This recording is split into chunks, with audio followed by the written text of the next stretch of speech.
Kamu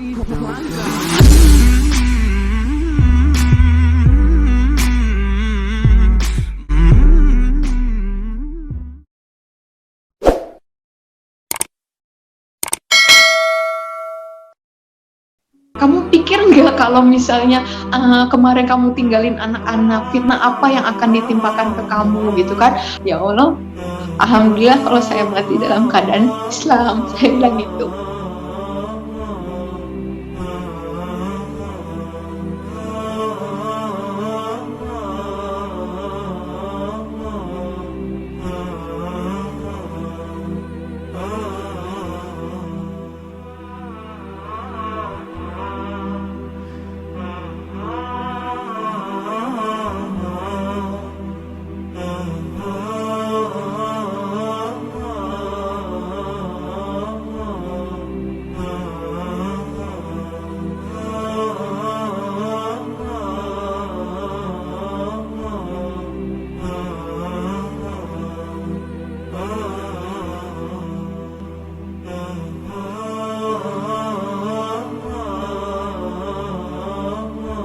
Terima kasih Umi, Irena, semoga sehat selalu dan semoga apa yang disampaikan Umi menjadi ilmu yang bermanfaat dan dapat diamalkan oleh kita semua. Amin ya rabbal alamin. Ya.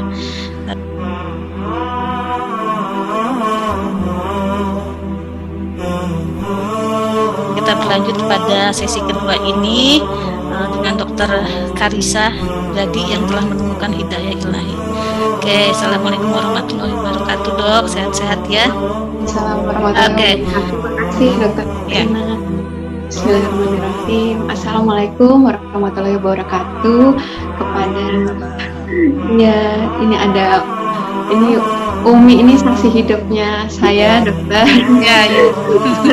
Dikonfirmasi kuatnya juga karena dukungan dari Umi juga, gitu.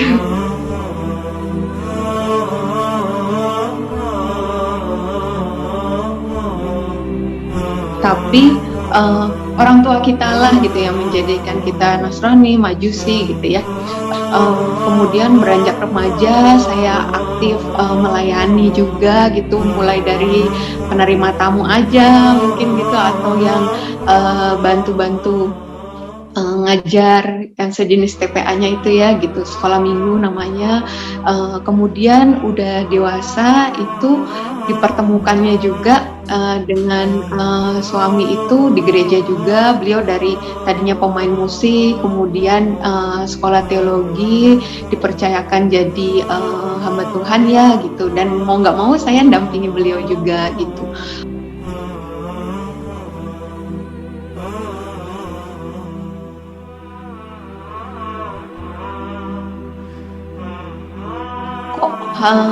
Hari-hari ini kita seperti orang Islam ya. Waktu itu saya nggak sengaja ketemu perempuan muslim yang memakai niqab gitu di kantor di balai kota di dekat Masjid Fathahillah itu. Saya cerita yang biasanya saya terus terang mohon maaf memandangnya sebelah mata ya, yang berpenampilan seperti itu, hari itu seperti Allah begitu memuliakan wanita ini gitu, sampai saya bilang iya ya, saya lihat beliau nggak mau salaman, ketemu temannya yang bukan mahram itu nggak mau jabat tangan gitu.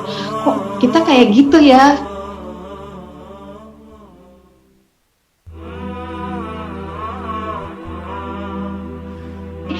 Berawal dari situ ya, lebih ke manfaat medis dokter, tapi belum ke sampai fadilah keutamaannya gitu.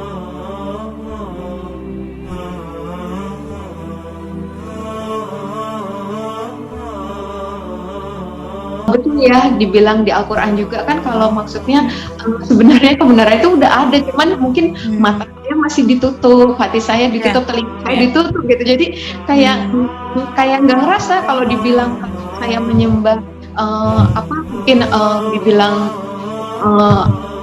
nggak menyembah Allah yang satu gitu ya, enggak ngerasa gitu gitu kayaknya.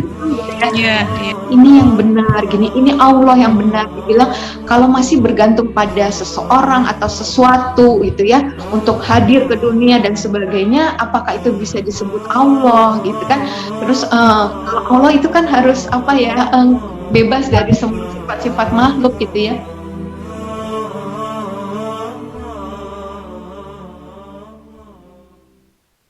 penyebabnya gitu. Jangankan orang lain heran, saya sendiri heran kok waktu itu. Saya sampai gini pukul-pukul muka saya gitu. Saya lagi kenapa gitu. Saya sampai begitu gitu. Ada yang mungkin mengira saya kemasukan setan dan sebagainya, atau saya punya modus lain lah gitu ya. Nah terus saya tuh sampai bahkan waktu berjalan ke Mualaf Center itu saya gini kayak bilang, ya Allah, kalau belum, ya Allah kayaknya masih ya Tuhan, kalau ini saya tuh durhaka sama suami sama orang tua gitu ya, tolong jangan bikin saya sampai ke Mualaf Center. Saya sempat begitu gitu. Saya sempat begitu ya, sampai saking saya kenapa gitu. Saya udah coba bendung dokter tapi nggak bisa gitu ya. Mungkin kalau banyak orang dapat hidayah tuh sebelum nikah gitu kan. Saya sudah punya anak 3, jadi kayak mikir ini kalau sampai dilanjutin saya tahu bakal berantakan gitu, tapi kayak berusaha merem, berusaha udahlah gitu ya, nggak bisa gitu.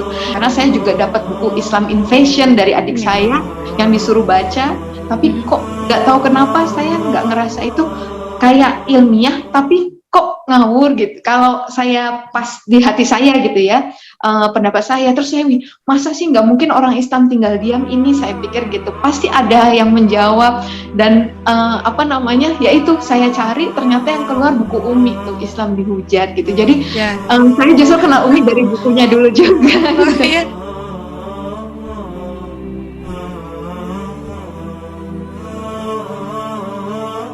Saya pikir saya akan sudah mati posisinya saat itu. Saya cuma bilang, ya Allah, alhamdulillah kalau saya mati dalam keadaan Islam. Saya bilang gitu.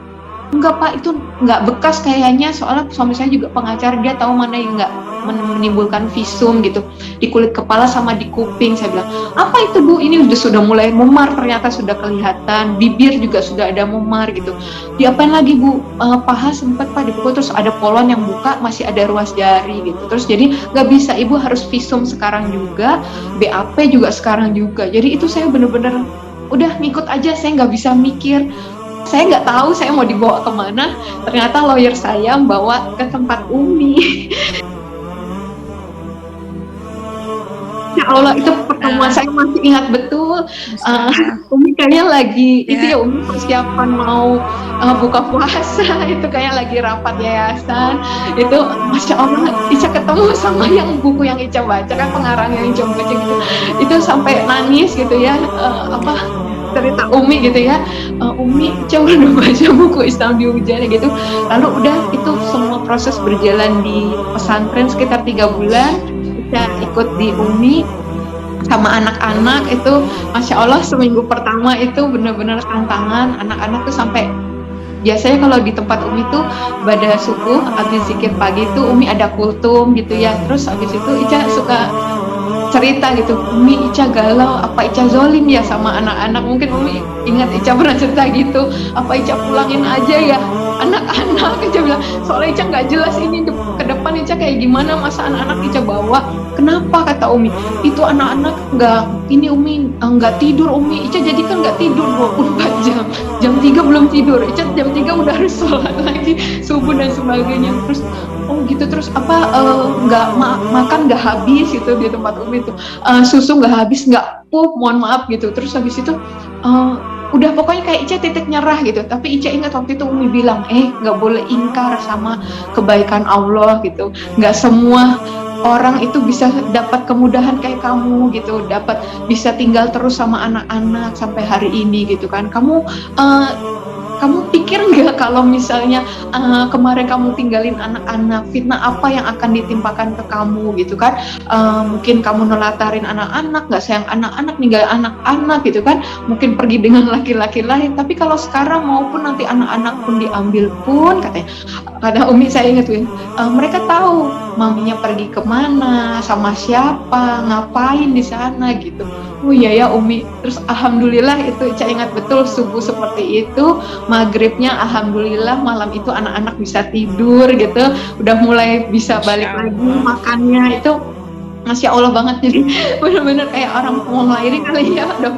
Jadi kayak paling sakitnya habis itu keluar kepalanya. Masya Allah ya. Jadi aduh, ini speechless ini. Apa namanya, sedih tapi bangga gitu ya, bangga, terus proud apa ya kata-katanya, karena baru memeluk Islam, revert to Islam, tapi ujiannya begitu berat ya Umi ya. Tapi sekarang bisa melampaui. Mungkin di sini yang menguatkan ini Umi perannya sangat besar ya. Ya Allah. Ada satu lagi saya ingat banget tuh dokter. Jadi Ica tuh kan PNS ya, jadi Ica nggak bisa lama-lama juga. Ica habis itu balik ke kantor PP Jakarta Sentul, dan waktu itu memang kondisi belum kondusif banget gitu. Jadi Ica kayak masih nunggu kekuatan hukum lah gitu untuk melindungi Ica sama anak-anak. Nah di situ tantangan besar banget untuk datang ke kantor, karena kami tahu kalau pasti keluarga, mantan suami dan sebagainya pasti menunggu di sana gitu ya untuk melihat Ica, dan mungkin akan bertanya-tanya lah gitu. Nah di situ Ica ke tempat kerja. Ke tempat kerja dicari Ica. Iya. Nah, itu padahal maksudnya masih belum siap lah gitu ya. Nah kemudian Ica takut banget, Umi tahu banget Ica sampai nggak bisa tidur dan sebagainya. Terus Ica tahajud itu, setelah tahajud tuh dapat surat dapat ayat gitu ya, ayat pop up di depannya. Ica kan nggak tahu isi Al-Quran gitu ya, isi Al-Quran, terus tiba-tiba dapat ayat Quran surat Fusilat gitu. Ica ingat waktu itu pada sama abis kultum, Ica bilang, Umi nanya gimana Ica gitu ya, hari pertama Ica harus balik kantor. Umi tahu Ica takut gitu, terus habis itu alhamdulillah Umi barusan Ica dapat ayat. Dia bilang, oh iya dapat dari mana, ayat apa? Dari Quran surat Fusilat. Ada ya Umi surat Fusilat? Iya ayat Quran surat 41 ayat 30 sampai 32. Apa dibilang apa? Ya kan sesungguhnya mereka yang berkata Tuhan kami ialah Allah dan meneguhkan pendiriannya gitu ya, maka malaikat-malaikat akan turun dan berkata, janganlah bersedih hati, jangan jangan takut, jangan bersedih hati, bergembiralah dengan surga yang telah dijanjikan bagimu. Kamilah pelindungmu dunia dan akhirat. Di sana kamu akan memperoleh apa yang kamu minta dan yang kamu inginkan gitu ya. Sebagai penghormatan bagimu dari Allah yang Maha Pengampun, Maha Penyayang. Kemudian pas banget gitu ya dengan kondisi itu. Dapatnya secara acak atau bagaimana? Random banget gitu ya, jadi itu ya Allah sampai berinding ya. Iya gitu kan. Terus Umi langsung bilang, ya udah sekarang Ica berani kan, mantep kan? Iya, dulu Umi sendirian, Ica nggak sendirian, ada Allah, ada malaikat-malaikat. Jadi di situ Ica bersyukur banget itu. Terus ada teman-teman juga yang support Ica, grup alumni Ica, SMA, kuliah itu ya, sampai datang ke tempat Umi jemputin Ica gitu ya, bergantian gitu ya. Ica padahal orang yang nggak aktif dokter di grup gitu ya, yang silent reader lah gitu. Tapi kalau kita minta tolongnya sama Allah tuh insya Allah yang kayak gerakin semesta untuk mungkin kalau kita itu bergantungnya sama manusia mungkin ya udah dapatnya segitu aja. Tapi kalau dari Allah tuh sempurna banget, nggak bisa diungkapkan kata-kata itu. Banyak hal gitu ya. Bener-bener waktu itu Umi sampai bilang, bener ya Umi, inamal usri yusro. Setiap kita habis dengar kabar buruk apa ya Umi tetap santai gitu, kayak Umi bilang, sebentar lagi masih ada berita baiknya gitu ya, ada kemudahannya gitu. Dan bener itu yang terjadi gitu. Umi ini jam terbangnya kan udah tadi refer to Islamnya tahun berapa itu, jadi sudah makan asam garamnya gitu. Jadi Dokter Ica dapat ibu yang luar biasa ini di sini gitu ya, sangat-sangat menguatkan ya, punya peran. Tapi di sini maksud saya bertanya, kita tidak bermaksud untuk memojokkan siapapun gitu ya, kita tidak menjelekkan siapapun. Mereka yang berbuat tidak baik, kurang menyenangkan itu mungkin karena ketidaktahuan gitu ya.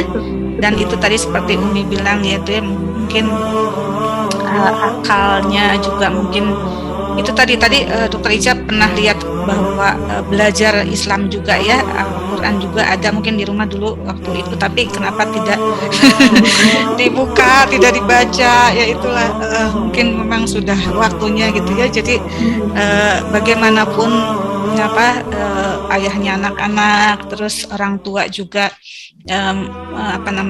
ketidaksenangan itu karena ketidaktahuan juga gitu ya. Tapi ada Umi dan teman-teman yang menguatkan, Masya Allah. Jadi lalu mungkin Dokter Ica yang ada sekarang, mungkin saya lihat Dokter Ica aktif gitu ya, dakwah juga. Nah, bagaimana kegiatan sekarang dalam Islam? Karena sebelum Rifat Islam mungkin bisa melihat ya ibadah orang Muslim itu, yang saya dengar gitu ya, mualaf itu awalnya tuh enggak ditengok karena apa, ibadahnya repot ya gitu, menjalankan ibadah Islam itu ribet, harus wudhu dulu, harus sholat dulu, harus sholat 5 waktu gitu, terus belajar huruf Arab hijaiyah gitu ya, untuk membaca Al-Quran, lalu puasa gitu, puasa kayak yang berat gitu ya, padahal kalau sudah dijalani pasti merasakan nikmatnya luar biasa gitu ya, berpuasa ya. Bahkan kalau sudah Ramadan berhenti, kita semua aduh kangen kenapa berhenti gitu ya. Ya mungkin Dokter Ica bisa menyampaikan, kita pengen tahu juga sampai saat ini bagaimana pandangan Dokter Ica tentang Islam dan apa yang sudah dijalani gitu. Silakan. Terima kasih. Ya jadi waktu itu Ica, yang paling Ica mungkin Islam tuh pilihan terakhir gitu ya, karena Ica lihat, aduh kok ke lantai ya, sembayangnya kok ke lantai gitu. Tapi ternyata justru hari ini Ica makin takjub, makin terpesona, itu justru Masya Allah. Sekarang kalau kita ke mall ya, orang mau pakai sepatu sandal apa yang berbranded, kemudian tas branded pun gitu ya, semua ditanggalkan waktu sholat, sama-sama semua ke lantai gitu ya. Gitu. Jadi terus yang di saf paling depan juga bukan orang tertentu gitu kan, disiapkan untuk orang tertentu, tapi ya yang datang duluan jadi saf terdepan dan sebagainya. Jadi betul-betul di hadapan Allah itu kita sama gitu ya. Kemudian dari kitabnya juga itu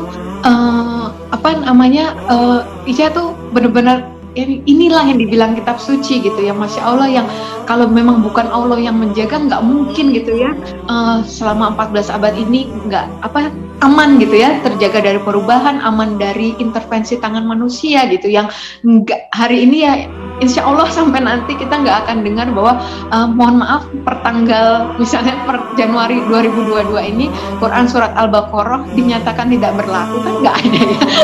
Gitu. Jadi waktu itu Ica sampai pertama itu, sebelum Ica pelajari ke dalamnya, Ica yakin dulu nih kalau tadi tauhid ya, bahwa ini yang dibawa dari Nabi pertama sampai Rasulullah itu semua cuma bawa satu pesannya, itu tauhid gitu ya.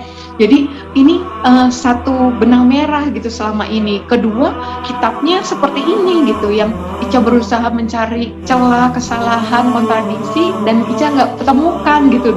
Dengan keawaman Ica aja Ica nggak temukan gitu kan.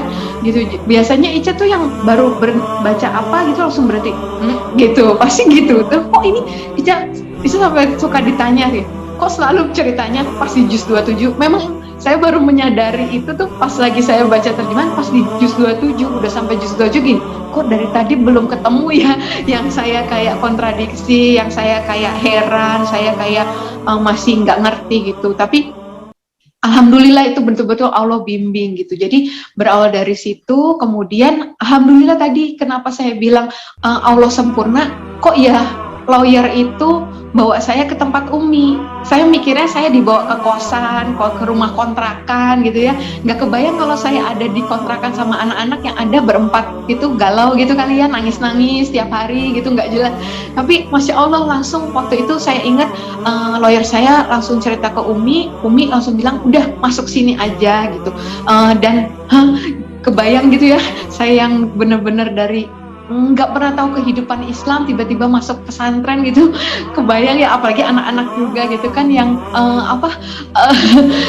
beda banget gitu kan situasinya, atmosfernya, terus adab-adabnya gitu. Tapi yang saya ingat betul waktu itu saya masuk tempat Umi itu belum tutup aurat gitu seminggu kayaknya itu, dan nggak ada yang maksudnya ayo sekarang pakai gitu, misalnya harus langsung pakai kerudung gitu, pakai gamis gitu, nggak pernah. Ica inget banget ya Umi, semua yang ada di situ nggak pernah ada yang maksa Ica seperti itu gitu, sampai akhirnya Ica keluar dari kamar pakai itu langsung nemuin Umi di situ, baru itu sekitar seminggu kemudian kalau nggak salah Ica ingat seperti itu. Kemudian juga adab-adab itu Ica benar-benar melihat teladan dari semua Umi dan santri-santri maupun anak Umi, cucu Umi bahkan yang ada di pesantren itu, di lingkungan itu Ica belajar dari mereka gitu, yang Ica nggak ditegur waktu Ica ngambil air dari dispenser dan langsung minum gitu, berdiri. Sampai seperti itu cuman Ica doang gitu ya. Baru aja harus duduk gitu ya. Yang benar-benar gitu yang aduh, yang tadi anak-anak Ica juga nggak ngerti ya, larian aja pakai sendal ke musola yang aduh itu batas sucinya Masya Allah gitu ya. Dan mereka ini cuman diingatkan harus dibersihkan lagi gitu, yang Masya Allah gitu, yang benar-benar Ica beruntung banget gitu ya, Allah bawa ke situ, dan disitulah habit Ica terus terang Dokter Irna dimudahkan untuk dibentuk tuh di sana gitu. Mulai dari nggak pernah ketinggalan itu sikir pagi, sikir petang gitu. Kalaupun Ica waktu itu ketinggalan sikir pagi karena harus segera berangkat ke Jakarta untuk kerja, juga diingatkan jangan lupa ya tetap sikir pagi. Iya, jadi Ica di mobil tetap sikir pagi dulu gitu. Jadi itu yang kebawa terus sampai sekarang. Kemudian juga selalu ada tilawah Quran, selalu ada belajar sejarah juga ya, malam-malam itu nonton gitu terus kehidupan itulah yang terus terang sangat membantu banget kehidupan Ica setelah keluar dari situ, Dokter. Ya, Masya Allah. Ini saya nggak tahu harus bilang apa lagi, Umi. Ini saya orang Muslim dari lahir aja gitu ya, nggak seperti Umi gitu, saya nggak tahu mesti gimana. Jadi Masya Allah, amal ibadahnya sangat ini, jadi membimbing mu'alaf. Kita sendiri yang Muslim dari lahir itu belum tentu ada satu mu'alaf yang kita bimbing gitu ya. Makanya ada mu'alaf yang akhirnya balik lagi ke agama sebelumnya gitu, karena mungkin kesalahan kita juga gitu ya, tidak menyampaikan tidak istilahnya menanamkan gitu ya, memupuk mereka gitu. Tapi ini apa yang dikerjakan Umi di sana gitu. Terus terang aja saya juga baru tahu ini ada Irena Center. Itu dulu sempat baca-baca sih, tapi sambil lalu gitu. Dan sekarang manfaatnya, efeknya itu sangat luar biasa, karena ada satu teman sejawat ini yang kalau ya sama-sama dokter gigi mungkin, jadi kita ada koneksi bahwa kenapa nih orang pinter gini gitu ya, sampai bisa seperti ini meninggalkan, maksudnya Rifatul Islamnya tidak memikirkan anak dulu, pekerjaan dulu, uangnya nanti gimana, rumahnya nanti gimana gitu ya, yang penting kuat gitu. Dan lingkungan Umi sekitarnya itu Masya Allah sangat-sangat mendukung. Kita mengucapkan syukur juga ya. Dan waktu itu Ica didatengin guru-guru, Dokter, sama Umi. Pastinya gitu ya. Oh iya, Umi tuh bilang nggak boleh Ica tergantung sama Umi katanya. Terus Umi itu ada spesialisnya Umi di kristologi, tapi nanti Ica kalau belajar fikih ada gurunya lagi. Jadi Masya Allah betul-betul dikasih yang terbaik gitu. Jadi perkenalan terhadap perbedaan, ada persamaan dari Islam dengan agama sebelumnya, itu juga di situ ya Dokter Ica ya. Maksudnya di awal-awal pada saat memutuskan itu Rifatul Islam itu belum ya, maksudnya diyakini bahwa kalau saya baca kan sampai yang dipertanyakan Nabi Muhammad itu betul nggak Nabi terakhir namanya di Bible tuh Ahmad atau apa dan sebagainya gitu ya. Saya baca-baca gitu, itu belum ya Dokter Ica. Masya Allah kita. Saya waktu itu cuman ini Dok, waktu itu saya pemikirannya, dan saya sempat diskusi sama adik saya. Kebetulan adik saya tuh dokter umum. Saya bilang, Dek, kamu kalau baca referensi pasti yang the latest one kan? Iya dok, katanya si adik. Terus habis itu terus aku lagi berpikir deh, kalau misalnya kalau yang kemarin itu memang Tuhan sendiri gitu, saya bilang kenapa harus ada Nabi Muhammad ya gitu diutus lagi gitu. Saya pikirnya harusnya kalau Allah sendiri kan berarti harusnya paripurna, tuntas gitu. Nggak perlu ada utusan manusia lagi gitu ya. Beda dong sama nabi-nabi sebelumnya gitu. Terus berarti nanti kalau akan ada lagi, ganti lagi kamu Kak, dia bilang gitu. Terus dia bilang, ya alhamdulillah ya dijanjikan bahwa memang tidak ada masuk loh. Jadi dari situlah saya mantap gitu dokter waktu saat itu. Gitu.